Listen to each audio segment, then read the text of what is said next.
이제 우리 하나님 말씀 같이 살펴보도록 하겠습니다. 오늘 우리에게 주신 하나님 말씀은 신약 성경 마태복음입니다. 신약 성경 마태복음 8장 1절부터 4절까지 말씀입니다.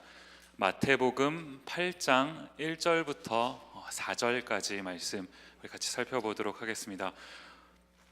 성경책을 찾아서 같이 보도록 하겠습니다. 종이로 된 것도 좋고요, 핸드폰을 여셔도 좋습니다. 마태복음 8장 1절부터 4절까지 말씀, 우리 4절 말씀이니까요, 오늘은 저와 여러분이 합독해서 우리 합심해서 한 목소리로 읽도록 하겠습니다. 함께 읽겠습니다. 시작. 예수께서 산에서 내려오시니 수많은 무리가 따르니라. 한 나병 환자가 나와 절하며 이르되 주여 원하시면 저를 깨끗하게 하실 수 있나이다 하거늘 예수께서 손을 내밀어 그에게 대시며 이르시되 내가 원하노니 깨끗함을 받으라 하시니 즉시 그의 나병이 깨끗하여 진지라. 예수께서 이르시되 삼가 아무에게도 이르지 말고 다만 가서 제사장에게 내 몸을 보이고 모세가 명한 예물을 드려 그들에게 입증하라 하시니라. 아멘. 디모데 예배 오신 모든 분들 주님의 이름으로 환영하고 또 축복합니다. 우리 앞뒤 좌우에 계신 분들이랑 우리 오랜만에 만나신 분들 계실 텐데 이렇게 한번 인사했으면 좋겠습니다. 실천하는 크리스찬이 됩시다. 인사합시다.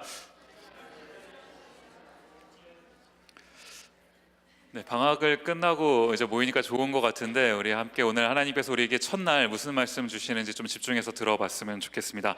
제가 이제 오늘 그 아침에요, 이제 아침에 그 개강 새벽 기도회를 이제 한 주간 우리가 진행을 했던 거 아닙니까? 이제 오늘 아침에 그 개강 새벽 예배를 이게 딱 마치고 그 나와서 이제 그 인터넷을 좀 확인해서 보니까요, 그 아시안컵 그 축구를 했었는데 이제 오늘 보니까 졌더라고요. 한국이 졌습니다. 결승전도 아니고 졌어요. 제가 사실 뭐 이렇게 큰 관심을 가지고 있었던 건 아닙니다. 월드컵도 별로 그렇게 관심이 없는데 무슨 아시안컵까지 제가 챙겨보는 그런 건 아닌데요. 이제 그래도 이제 이 아시안컵을 하고 있었다라는 이 정도 이제 사실은 알고 있었습니다. 제가 이제 게다가 이제 보니까 그 요즘에 그 한창 그 핫한 선수죠, 그 손흥민 선수까지 이제 와서 막 이렇게 경기를 하더라고요. 그래서 제가 이제 내심 이제 기사를 보고 그래도 이제 이번에는 이제 우승을 그래도 좀 하겠구나 이런 생각을 했었던 것 같아요. 제가 어렸을 때부터요, 그 한국이 그래도 세계에서는 조금 안 돼도 그래도 이제 아시아에서는 최강이다 뭐 이런 얘기를 항상 사실 이렇게 들었고 자랐던 것 같거든요. 근데 제가 이제 30이 한참 넘었는데 사실 보니까 아시아 최강이라고 말은 하는데 한 번도 그 아시아에서 최강의 위치에 가본 적은 없는 것 같아요. 그래서 이번에는 좀 멤버가 좀 괜찮지 않았습니까? 이 손흥민 선수부터 해서 이게 상당히 있었어요. 그래서 사실 이제 우승을 하겠구나라는 기대라고 말하기보다는 사실은 솔직히 말하면 그냥 당연히 우승할 줄 알았습니다. 관심은 그게 딱 없었지만 당연히 우승은 하겠거니 생각을 했어요. 그런데 막상 뚜껑을 열어보니까 오늘 한 경기가 8강전이래요. 8강전. 4강도 아니고 결승도 아니고 8강전에서 탈락했다라는 겁니다. 어디였죠? 했던 데가 카타르라는 나라한테 졌대요. 제가 이게 막상 탈락을 하고 나서 보니까요, 그 전에는 큰 관심이 없었는데 탈락했다는 기사를 이렇게 보고 나니까 그제서 조금 이제 흥미가 생기더라고요. 관심이 생기더라고요. 그래서 이제 제가 몇 가지 기사를 좀 막 찾아봤습니다. 그랬더니 이제 우리 아시안컵에서 8강에서 한국이 탈락한 이유 뭐 이러면서 이제 기자들이 이제 막 분석을 해놓은 그런 게 있는 거 아닙니까?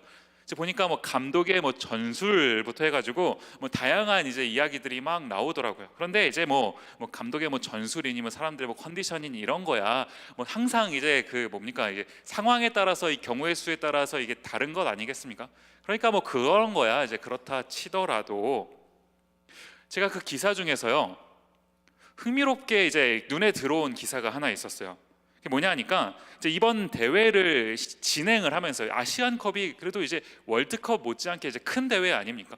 이 큰 대회를 준비를 하는데 이제 진행을 하면서요, 대회가 시작하기 직전에 이 한국 팀에 있는 그 의무팀 그 트레이너 한 명이 한국으로 돌아갔대요. 짐을 싸서 한국으로 돌아갔다는 겁니다. 그런가 하면 16강전이 끝나고 나서 바로 또 의무팀 트레이너 한 명이 또 짐을 싸서 한국으로 돌아갔대요. 이 축구라는 게요, 뭐 형제님들은 좀 이렇게 잘 이해하시겠지만 이 굉장히 격렬한 운동 아닙니까? 이 격렬한 운동이다 보니까 이 축구에서는 뭐 다른 경기도 그렇지만 이 의무팀이 정말 이제 중요한 게 이 축구라는 경기예요. 그런데 도대체 무슨 일이 있었길래 이런 큰 대회를 진행하면서 두 명이나 이 의무 트레이너가 이제 짐을 싸고 한국으로 돌아가게 됐나? 제가 이제 기사를 읽는데요, 그 이유가 굉장히 황당하더라고요. 이제 축구 협회라고 하죠. 이 축구 팀을 이제 관장하고 이제 진행하는 그 축구 협회가 이제 이 의무팀 트레이너들과 계약을 제대로 안 했대요. 계약이 끝났다는 겁니다. 이게 프로 세계잖아요. 이 계약이 이미 끝났는데 그 사람들을 계속 데리고 쓸 수는 없는 거 아니겠습니까? 그러니까 이제 이 사람들이 계약이 끝났으니까 어쩔 수 없이 이제 오게 된 거죠. 제가 이제 이 기사를 이렇게 가만히 보면서요, 무슨 생각이 들었냐니까, 앞에서는요 막 이제 드디어 뭐 손흥민도 있고 기성용도 있고 이제 우리 드디어 몇십 년 만에, 50몇 년 만이죠, 몇십 년 만에 이제 아시안컵 우승이다 뭐 이렇게 떠들고 있는데, 막상 보니까 정작 중요한 부분에서요 대충 넘어갔더라고요. 운동 경기인데 의무팀 트레이너가 없다, 이 말이 됩니까? 이 결과가 어떻게 된 겁니까? 여러분 잘 아시는 것처럼 우승은 무슨 우승입니까? 우승은커녕 8강전 탈락이요. 그 한국이요, 이 아시안컵 8강에서 탈락한 거는 15년 만이래요. 15년 만에 이런 대참사가 벌어진 겁니다. 제가 이제 오늘 이 개강 예배요, 이 개강 예배를 준비하면서 이 2019년 봄학기가 이제 디모데에서 처음 시작되는 날인데, 이제 어떤 말씀을 가지고 우리 디모데 지체들과 이제 말씀을 좀 나누면 좋을까 많이 고민을 했습니다. 사실은 제가 이제 2019년에는 지난 학기에 우리 출애굽기 말씀을 쭉 살펴봤었죠. 이제 이 2019년 봄학기에는 신약으로 넘어와서요, 이제 이 마태복음 말씀들을 여러분과 좀 함께 살펴보면 참 좋겠다라고 이제 준비를 계속 해오고 있었거든요. 이제 이번 한 주간 진행됐었던 이 개강 새벽 기도회 가운데에서는요, 이제 5장부터 마태복음 5장부터 이제 7장까지 기록되어 있는 그 예수님께서 특별히 이제 이 산 위에서 하셨던 말씀들, 그러니까 이걸 좀 내자로 줄이면 산상수훈, 들어보셨죠? 이 산상수훈의 말씀들, 이런 말씀들을 이제 쭉 살펴봤던 거고요. 이제 학기가 시작되면 오늘부터 해가지고 이제 한 학기 동안은 이 마태복음 8장부터 해가지고 아마 한 10장 정도까지 우리가 다루지 않을까라는 생각을 하게 되는데, 이제 이 단락 예수님께서 하셨던 그 예수님의 행적들에 대해서 이제 우리가 조금 한 단락 같이 좀 살펴보는 시간을 가지면 좋겠다라고 생각을 하고 이제 준비를 하고 있었습니다. 사실 이제 오늘 우리가 함께 읽은 이 8장에서 가장 먼저 나오는 이 이야기요, 이 나병 환자 이야기, 사실은 제가 이 나병 환자 이야기는요 다음 주에 이제 살펴보려고 준비를 하고 이제 있었던 그런 본문입니다. 근데 제가 이번 한 주간 이제 개강 예배, 오늘 이 예배를 이렇게 준비하고 있는데, 제 마음속에 이 나병 환자 이 스토리가 자꾸 계속 그 마음에 이제 묵상이 되는 거예요.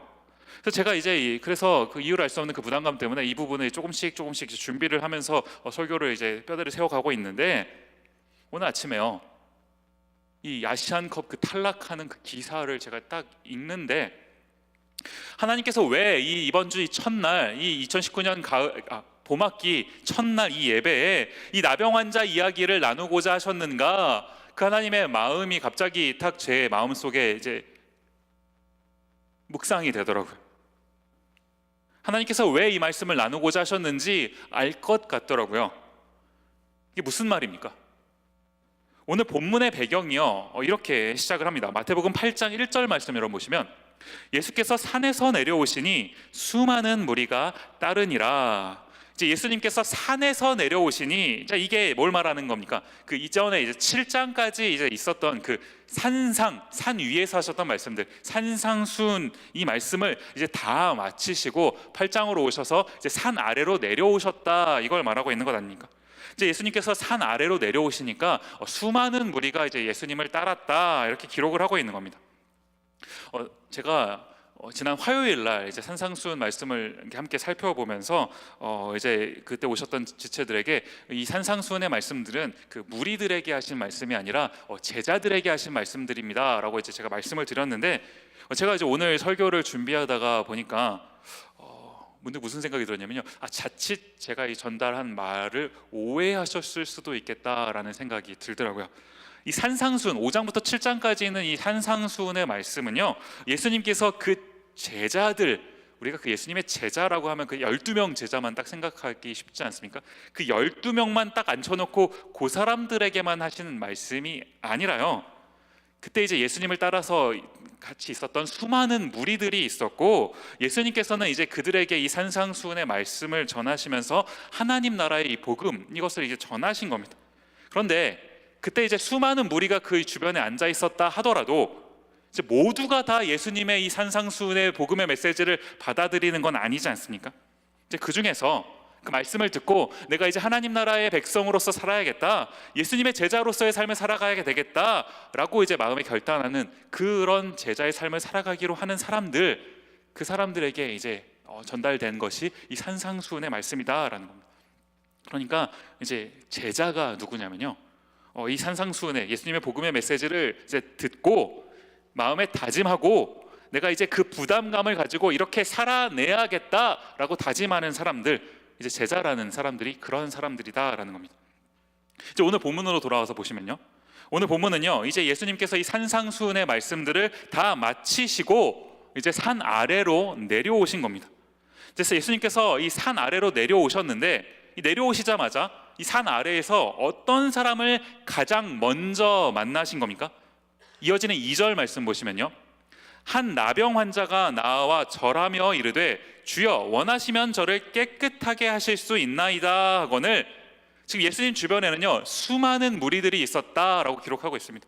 수많은 무리 중에서요 한 나병 환자, 요즘에는 이 나병이라는 표현을 사실 안 쓰죠. 옛날 성경에는 그 문둥병이라고 기록했던 것 같아요. 이제 문둥병이라는 말이 누가 이제 조금 뭐라고 이제 이의를 제기한 것 같아서 이제 나병이다라고 이제 새로운 성경에서 이제 바꿔서 한 건데, 요즘에는 사실 이 나병이라는 표현도 잘 안 쓰죠. 그 뭐라고 합니까? 그 한센병, 한센시병이라고 이제 하는 이 병 들어보셨죠? 한센병이라고 많이 합니다. 왜 성경은요, 그 수많은 무리들이 예수님 주변에 있었는데 그 수많은 사람 중에서 이 나병 환자, 또 뭡니까? 이 예수님께서 이 8장부터 시작해서 엄청난 많은 기적들을 막 일으키십니다. 그 수많은 기적의 사건들이 쭉 이어져서 나오는데, 그 많은 기적 사건들 중에서 이 나병 환자를 고치시는 이 사건을 가장 먼저 기록했는가? 우리 질문이 생기는 건 아닌가요? 사실 성경을 보면요, 이 나병에 관한 이야기가 이제 은근히 자주 나옵니다. 우리 구약으로 한번 가서 보시면요, 민수기라는 책에 보시면 민수기 5장 2절과 3절에요 이스라엘 자손에게 명령하여 모든 나병 환자와 유칠증이 있는 자와 죽음으로 부정하게 된 자를 다 진영 밖으로 내보내되 남녀를 막론하고 다 진영 밖으로 내보내어 그들이 진영을 더럽히게 하지 말라. 내가 그 진영 가운데 거하느니라 하시매, 지금 민수기 말씀 뭐라고 얘기합니까? 이 나병 환자는요 어떤 그 공동체, 그 무리에서 이제 격리시켜야 될 정도로 이제 이 나병이라는 게 이 중대한 병이다라는 그런 얘기 아닙니까? 그런데 성경에서요 이 나병을 언급하면서 좀 흥미로운 그런 점이 있어요. 흥미로운 부분이 있는데 그게 뭐냐 하니까요, 레위기라는 책에 가서서요, 레위기 13장 2절 말씀 보시면 이렇게 기록을 합니다. 만일 사람이 그의 피부에 무엇이 돋거나 뾰루지가 나거나 색점이 생겨서 그의 피부에, 그다음 보시면 나병 같은 것이 생기거든 그를 곧 제사장 아론에게나 그의 아들 중 한 제사장에게로 데리고 갈 것이요. 자, 지금 이제 이 나병 같은 게 생기면 누구에게 데리고 가라고 성경이 기록하고 있습니까? 제사장이요. 그러는가 하면 이 나병이 생길 때도 이런데 나병이 나을 때도요, 나병이 나을 수도 있는 것 아니겠습니까? 나을 때 14장 2절 말씀 보시면요, 나병 환자가 정결하게 되는 날의 규례는 이러하니 곧 그 사람을 제사장에게로 데려갈 것이요. 자, 나병은 굉장히 중대한 병, 중한 병이라고 말씀드렸습니다. 공동체에서 격리시켜야 될 정도로요. 그런데 성경이 나병을 언급하면서 의사가 아니라요, 의사에게 데리고 가는 것이 아니라 제사장에게 데리고 가라, 이 말이 굉장히 흥미로운 것 아닙니까? 성경에서 말하는 이 나병은요, 그 단순한 어떤 그런 피부병의 하나, 요 정도가 아니라는 겁니다.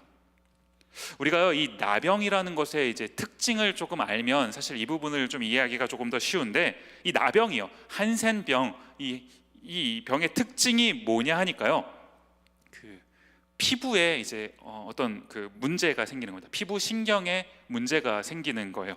그러니까 이제 이 나병에 걸리면 그 외부로부터 이제 어떤 자극이 왔을 때 이제 그 자극에 무감각해지는 겁니다. 뜨거운 거를 만져도요, 뜨거운지를 몰라요. 손은 타들어가지만 나는 그걸 느끼지 못하는 겁니다. 차가운 거를 만져도 나는 차가운지를 모르는 거죠. 우리 오늘 아침에 얼마나 추웠습니까? 근데 내 피부가 그걸 느끼지 못한다고 생각하면 좋으신가요? 아니잖아요. 나병이 이렇다는 거예요. 성경이 이 나병을 말하면서 뭘 언급하고 싶은 겁니까? 이 나병이 특별히 의사가 아니라 제사장과 함께 언급되고 있다라는 점을 통해서 성경이 뭘 얘기하고 있는 건가요?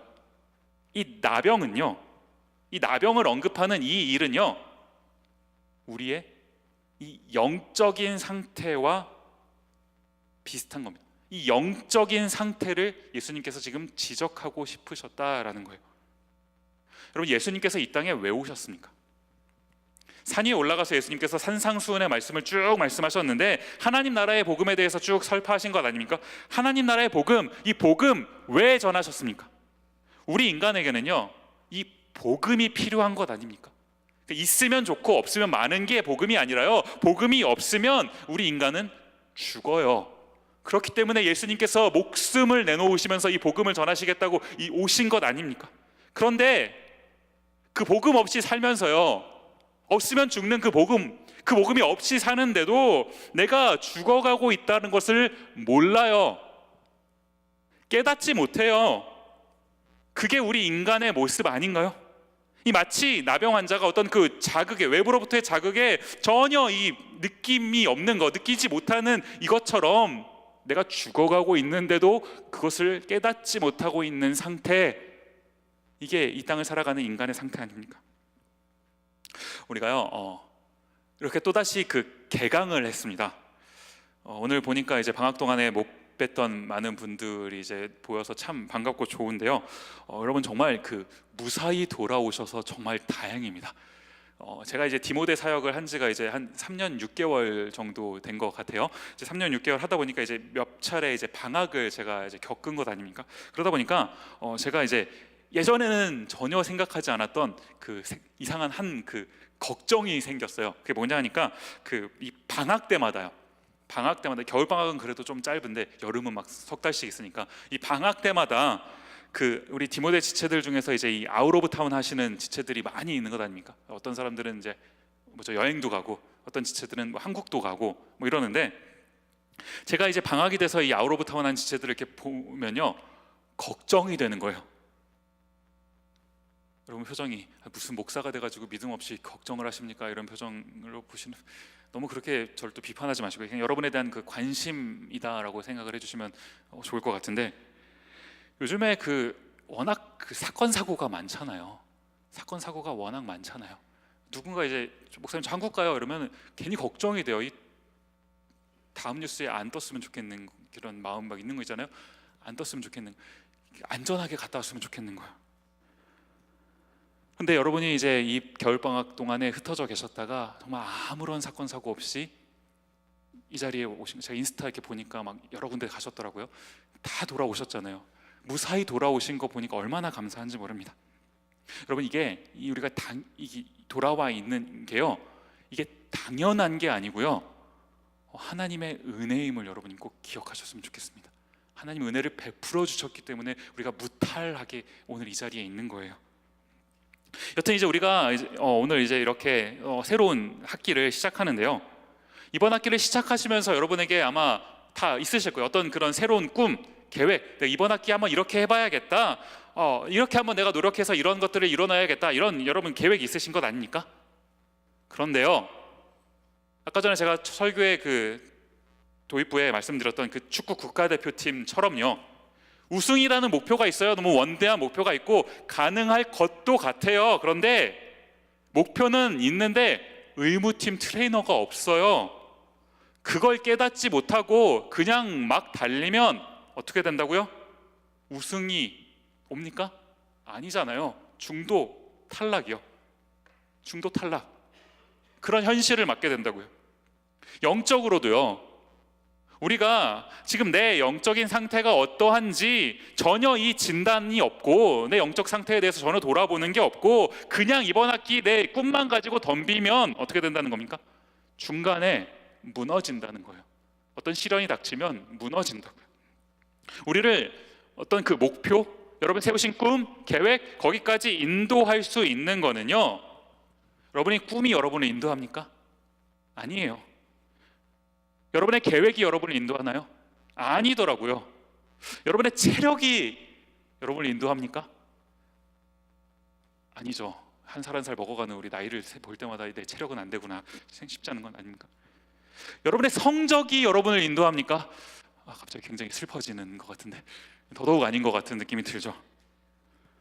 우리를 인도하는 건요, 그런 게 아닙니다.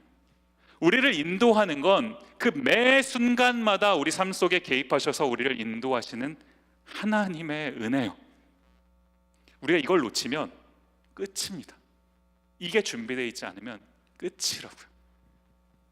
목표에 도달했다고 성공이 아니지 않습니까? 이번 학기 여러분 정말 열심히 공부하셔서 여러분 4.0 맞으시면 뭐죠? GPA 4.0 맞으시면 성공입니까? 이번 학기 여러분 정말 열심히 하셔서 취업하시면 여러분 인생 성공입니까? 여러분 결혼, 이번 학기 혹시 하나님 은혜 주셔서 결혼은 하시면 그럼 여러분 인생 성공입니까? 제가 다 지는 못했고 몇 가지 못 해봤는데 한국은 그 4.0이 만점이 아니라서, 근데 제가 어쩌다가 이제 어쩌다가 우연히 4.0을 넘겨본 적도 한 번 있거든요. 맞아봤다고 성공 아니에요. 결혼했다고. 그만하겠습니다. 오늘 본문에서요, 이 나병 환자가 예수님께 찾아오죠. 예수님께 찾아오는 모습을 성경이 어떻게 묘사하고 있습니까? 오늘 본문 2절 말씀 다시 한번 보시면요, 한번 같이 읽어볼까요? 시작. 한 나병 환자가 나와 절하며 이르되 주여 원하시면 저를 깨끗하게 하실 수 있나이다 하거늘, 중간에 보시면 절하며 이르되요. 이 같은 본문을요, 이제 병행 본문으로 이제 다루고 있는 마가복음에 보시면 이렇게 기록합니다. 마가복음 1장 40절 말씀에요, 한 나병 환자가 예수께 와서 꿇어 엎드려 간구하여 이르되 원하시면 저를 깨끗하게 하실 수 있나이다. 뭐라고 기록한다고요? 꿇어 엎드려 간구하여 이르되. 지금 이게 여러분 뭘 말하고 있는 겁니까? 이 나병 환자는요, 글쎄요, 이 나병 환자가 이 나병에 걸린 지 얼마나 됐을지 그건 잘 모르겠어요. 얼마나 오랫동안 이 고생하며 살았는지 거기까지는 잘 모르겠습니다. 그런데 이 나병 환자가 자기가 이제 이 나병이라는 거에 걸렸다는 것을 이제 깨닫고 나니까 이제 그렇게 하고 인생을 살아가다가 보니까 어땠을 것 같아요? 세상 소망이 다 사라지지 않았겠습니까? 근데 나병이 걸렸어요. 공동체에 같이 살지도 못하고 죽을 것 같아요. 이게 사는 것도 안 사는 것도 아닌 세상 소망이 있겠습니까? 그렇게 하고 살고 있는데 예수님을 만난 거예요. 내 삶에 어떤 그 희망, 유일한 희망을 걸어볼 만한 어떤 그런 존재를 만난 것 아닙니까? 그 희망 앞에서요, 사실 제가 설교를 준비하면서 이제 이 부분을 좀 한번 상상을 해보는데, 그 예수님 주변에 성경에 보니까 수많은 무리가 있었대요. 얼마나 많으면 수많은이라고 했을지 모르겠는데 수많은 무리가 있었대요. 그 무리들 사이로 지금 이 나병 환자가요, 그 무리들을 뚫고 헤집고 들어가서 예수님 앞까지 간 겁니다. 여러분 그 장면이 한번 상상을 해보시겠어요? 상상이 되시나요? 얼마나 간절함이 있었으면 그렇게 했겠냐라는 거예요. 그 인생에 얼마나 간절함이 있었으면 그걸 헤집고 들어갔겠냐고요. 여러분 오늘 이 예배 자리에 나오셨는데 예수님 만나러 오신 것 아닙니까? 여러분 예수님 만나러 이 자리에 오시면서 이 정도로 간절하게 이 예배를 사모하면서 이 자리에 오셨습니까? 어쩌다 보니까 왔어요. 그냥 가야 될 것 같아서 왔어요. 얼떨결에 왔는데 은혜도 받으면 얼결에 은혜도 받으면 그러면 이제 얻어 걸렸으니까 굉장히 좋은 거고, 오늘은 이 목사의 설교도 영, 찬양팀 선곡도 오늘은 왜 이래? 은혜가 별로네. 다음 기회에. 우리 혹시 이런 마음으로 이 자리에 와 있는 건 아닙니까? 우리에게 이런 간절함이 있냐고요. 예수님께 나오면서 이런 간절함이 있냐고요. 이 나병 환자가요, 예수님께 나오면서 예수님이 만약에 내 나병을 고쳐주시면 그러면 그 다음에는 내가 뭐 할 거고, 그 다음엔 내가 나병이 나으면 내가 대학원에 갈 거고, 예수님께서 이 나병만 고쳐주시면 내가 취업을 할 거고, 예수님께서 나병만 고쳐주시면 내가 결혼을 할 거고. 지금 이 나병 환자에게 이런 계획이 있었겠습니까? 생각이나 했겠을까요? 상상조차 못했을 겁니다. 그저 이 나병 환자가 바라는 유일한 소망, 유일한 바라는 거 한 가지, 뭡니까? 이 나병에서 낫는 거예요. 이거면, 이 나병만 낫게 해주신다면, 우리 이런 간절함이 있냐는 겁니다. 이번 학기에 여러분 참 계획도 많으실 거고요, 소망도 많으실 거고, 바라는 게 참 많으실 텐데, 그런 것 중요해요. 중요한데 그것보다 더 중요한 한 가지, 우리가 이 학기를 시작하면서 이 나의 영적인 상태에 있어서요, 지금 하나님, 내가 이 학기를 새롭게 시작하는데 내 영이 하나님 앞에서 제대로 깨어 있는지 잘 모르겠습니다. 하나님, 내 영을 깨워 주옵소서. 내 영을 살려 주옵소서. 하나님, 내게 성령 충만을 주셔서 내가 하나님 앞에서 깨어서 살게 해 주시옵소서. 이런 간절함이 여러분의 삶 속에 지금 있으시냐고요. 우리가 얼마나, 어떻게 하면 이 간절함이라고 하는 이 정도를 파악해 볼 수 있겠습니까? 주님의 말씀을 들으러 얼마나 자주 가는지, 그 부분을 살펴보면 가늠할 수 있지 않을까요? 로마서 10장 17절 말씀에 보시면 이런 말씀이 있습니다.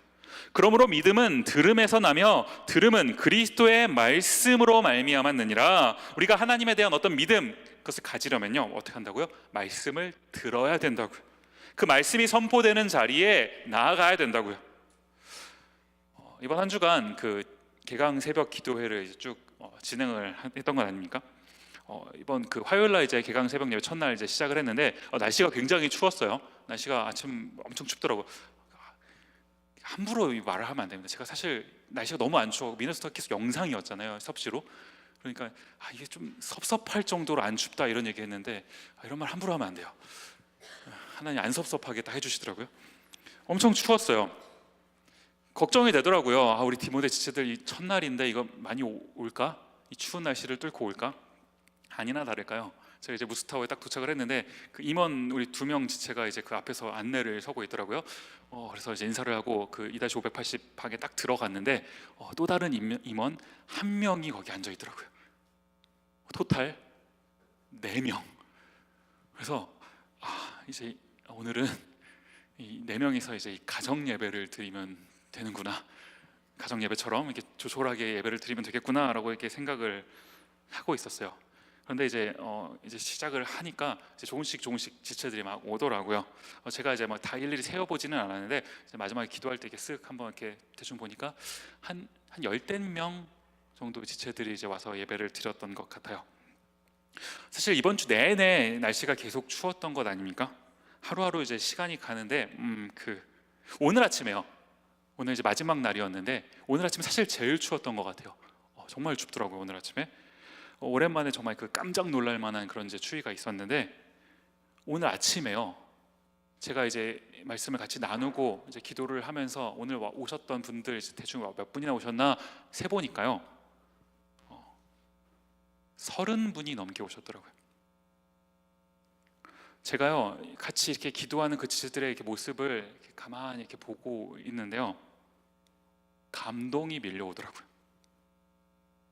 이 새벽에 이 추위를 뚫고 주님을 만나겠다고 찾아온 지체들, 제 마음이 이 정도인데 우리 하늘 하나님 보시고 얼마나 기쁘셨을까, 그런 생각이 들더라는 겁니다. 제가 오늘 그 안 오신 분들을 블레임 하려고 이 말씀을 드린 게 아니라요, 우리가 한번 도전을 받았으면 좋겠습니다. 신앙생활하면서요, 예수님이 그 앞에 계시는데 누구는 그냥 그 수많은 무리 중에 한 사람이 돼서 그냥 겨우 따라가는 정도, 이 정도로 신앙생활하는 사람이 있고요, 누구는 그 앞에서 그 간절함을 가지고 그 무리에서까지 주님 앞에 나아가서 꿇어 엎드려 간구하는 그런 사람이 있다고요. 주여 원하시면 저를 깨끗하게 하실 수 있나이다 라고 말하면서 그 앞에까지 나아가는 사람이 있더라고요. 그런 간절함을 가지고 주님 앞에 나아가는 이 나병 환자에게 우리 예수님이요, 뭐라고 대답하셨습니까? 마태복음 8장 3절 말씀 보시면 예수께서 손을 내밀어 그에게 대시며 이르시되 내가 원하노니 깨끗함을 받으라 하시니 즉시 그의 나병이 깨끗하여 진지라. 여기 보시면 예수께서 손을 내밀어 그에게 대시며, 제가 이제 이 부분을 설교를 준비하면서 반복해서 묵상을 하는데 참 많이 감동이 되더라고요. 왜 그렇습니까? 여러분, 지금 이 환자가요, 나병 환자입니다, 여러분. 우리가 사실 이 나병, 한센병 환자를 만나보신 적이 있으신 분, 소록도 가보신 분 계신지 모르겠어요. 만나보신 분 계실지도 모르겠지만 사실 대부분 안 만나보셨죠. 저도 직접 뵌 적은 없는 것 같아요. 그러니까 이제 감이 잘 안 오는데요, 이 나병이라는 게 제가 아까도 설명을 드렸지만 이 피부 질환이에요. 피부 질환. 눈에 보이죠, 아픈 게. 그 딱 봐도 이제 아마 가까이 가기가 이게 선뜻 그게 꺼려지는 그런 아픔을 가지신 분들이었을 겁니다. 그렇다면 이 나병 환자가요, 이 어떤 다른 사람으로부터의 어떤 스킨십이라고 해야 될까요? 누군가가 내 몸을 이렇게 만져준다라는 거, 이런 느낌을 가져본 게 사실 언제였을까요? 아무도 나를 만져주기는커녕 가까이 오기조차 싫어하는 그런 삶을 살았던 게 나병 환자 아니겠습니까? 그런데 우리 예수님 어떻게 하신 겁니까? 오셔서 그 몸에 손을 대셨다고요. 이 주님의 터치. 저는 저와 여러분이 이 주님의 터치를 경험할 수 있었으면 좋겠습니다. 나의 그 아픔을 기억하시고 찾아와서 만져주시는 그 주님의 세밀한 손길을 저와 여러분이 느끼셨으면 좋겠다고요. 또 뭡니까? 주님 뭐라고 말씀하셨습니까? 내가 원하노니 깨끗함을 받으라. 이 나병 환자가요, 예수님께 뭐라고 얘기했었습니까? 주여 원하시면 저를 깨끗게 하실 수 있나이다. 이 나병 환자의 말에 예수님 뭐라고 대답하셨다고요? 내가 원하노니 뭘 말하는 겁니까? 이 나병 환자는요, 아까도 말씀드렸지만 제대로 된 사회생활을 하기가 참 어려운 그런 사람 아니겠습니까? 무슨 말이에요? 누군가에게 받아들여지기가 쉽지 않은 그런 삶을 살던 사람들이라고요. 여러분, 이 거절감이라는 거 느껴보셨습니까? 누군가 나를 거절한다라는 느낌이요, 한두 번도 견디기 힘들어요. 평생을 이렇게 살았다면 이 거절감으로 사실 우리 유학 오면서 한두 번씩 경험했죠. 다른 학교에서 우리를 안 받아줘서 여기 오기도 하고, 여러 가지 이런 얘기를 왜 하고 있는지 모르겠어요. 저도 그런 거 경험해봤거든요. 이 거절감으로 가득 차 있는 인생, 내가 유일한 희망이라고 이 예수님이라는 분 앞에 나왔는데 혹시나 또 한 번 이분이 나를 거절하면 어떡할까 두렵지 않았을까요? 그런데 세상은 이 나병 환자를 거절했을지라도요, 예수님 뭐라고 말씀하시는가? 주여 원하시면 이라는 나병 환자의 말에 예수님 뭐라고 말씀하셨습니까? 내가 원하노니, 무슨 말이에요? 이 거절감으로 가득 찼던 그 인생에서 내가 너를 받아주겠다, 너의 원함을 받아주겠다라는 주님의 말씀 아닙니까? 제가 미네소타에 살면서요, 겨울마다 이제 깜짝깜짝 놀라는 것들이 있어요. 우리 미네소타의 왜 우리 자동차 플레이트에도 보면은 뭐죠? 10,000 레이크 써 있잖아요. 만 개의 호수라고. 호수가 진짜 많잖아요. 근데 그 호수들이 이제 겨울 되면 얼지 않습니까? 근데 이제 보면은 겨울에 이제 사람들이 그 호수 위에 이제 가서 거기서 이제 낚시를 하더라고요. 호수가 얼으니까 이제 걸어서 올라가서 하겠죠. 사람이 걸어가서 낚시하는 거야 그렇다 치는데, 제가 이제 가끔씩 깜짝깜짝 놀라는 게 뭐냐면요, 차를 가지고 이제 그 호수 위를 가시는 분들이 계세요. 사실 아직도 잘 이해가 안 갑니다. 만약에 그렇게 하고 이제 차 몰고 가다가 만에 하나 이제 으지직하면서 차가 이게 빠지면 어떻게 합니까? 근데 이제 한 번도 차가 빠지는 걸 본 적은 없는 것 같아요. 그래서 제가 생각보다 안전할 수도 있겠다 뭐 이런 생각을 이제 해보게 되는데, 제가 이제 이걸 보면서 문득 그 무슨 생각이 들었냐 하니까요, 이 호수요, 얼음 낚시 좋아하시는 분들 계신지 모르겠어요. 호수 위에 얼음이 안전한지 안 안전한지 알 수 있는 가장 좋은 방법이 뭐겠습니까? 혹시 그 핸드폰 앱에 그런 게 있나요? 이 호수의 두께가 몇 인치인지 알려주는 뭐 그런 앱이 혹시 있습니까? 뭐 좋아하시는 분들 사실 뭐 잘 모르겠어요. 제가 찾아본 적이 없어서. 근데 제가 생각을 해봤는데요, 가장 빠르고 확실하게 알 수 있는 방법 뭡니까? 다른 사람의 뒤를 따라가는 겁니다. 이제 어떤 사람이 가는데 그 사람이 가다가 빠지면 그럼 안 가면 돼요. 위험하구나 하고 약간 나쁜 사람 같은 느낌이 들긴 하지만 어쨌든 안 가면 됩니다. 그런데 다른 사람이 갔는데 아무 문제 없이 가요. 그럼 어떻게 하는 겁니까? 안전하구나 라고 생각하고 이제 가면 되죠. 따라가면 된다는 소리예요. 저희가 이번 학기에 마태복음을 살펴본다고 말씀드렸습니다. 마태복음에는요, 특별히 이 예수님이 하신 일들이 쭉 기록되어 있어요. 그리고 이 예수님이 찾아가서 만나주신, 예수님을 만난 그 사람들의 이야기가 쭉 기록되어 있습니다. 이걸 보면, 이 마태복음의 이야기들을 우리가 쭉 살펴보면 뭘 알 수 있는 겁니까? 뭘 따라가면 되고 뭘 따라가면 안 되는지, 이것이 기록되어 있는 것 아닌가요? 우리가 이번 학기 꿈을 가지고 살아가는 거 좋습니다. 이 시작에 여러분 원대한 비전 가지고 시작하시는 거 참 좋아요. 그런데 더 중요한 것은요, 바르게 사는 겁니다. 뭐가 바른 건데요?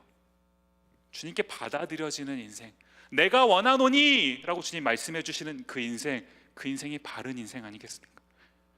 그리고 오늘 첫 시작인데 이번 학기 내내 이 예수님의 행적을 쫓으면서 예수님이 받아주시는 그 인생, 저와 여러분이 그런 인생을 사셨으면 좋겠습니다. 아멘.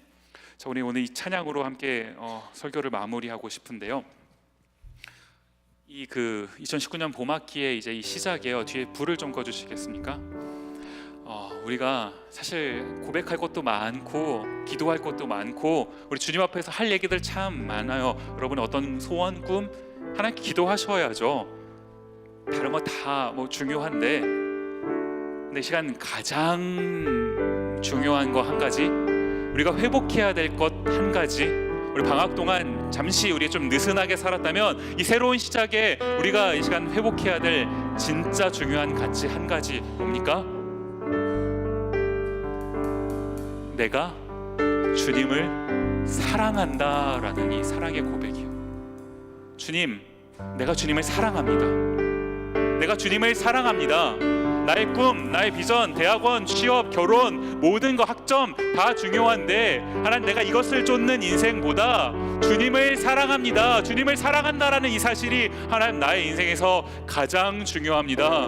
주님, 이것을 회복시켜 주옵소서. 주여, 원하시면 나를 받아주옵소서. 주님 사랑합니다 고백하시지 않겠습니까? 이 고백할 때 주님 뭐라고 대답하십니까? 사랑한다 내 아들아, 사랑한다 내 딸아, 내가 원하노니 깨끗함을 받아라. 주님 말씀하셨던 것처럼 이 주님의 받아들여 주심, 여러분 이것을 우리가 경험해야 되는 것 아닙니까? 오늘 이 시간 이 단순한 찬양이에요. 단순한 가사의 고백입니다. 이 시간 이 고백을 함께 주님께 드릴 때 그 주님이 여러분의 그 마음, 이 자리에 오신 여러분의 마음 한 사람 한 사람 찾아가셔서 손을 대어주신 그 주님이 터치해주신, 이 만져주신 그 주님의 따스함을 우리 경험하는 오늘 이 밤 되었으면 좋겠습니다. 우리 함께 이 찬양 고백하며 하나님께 드리도록 하겠습니다.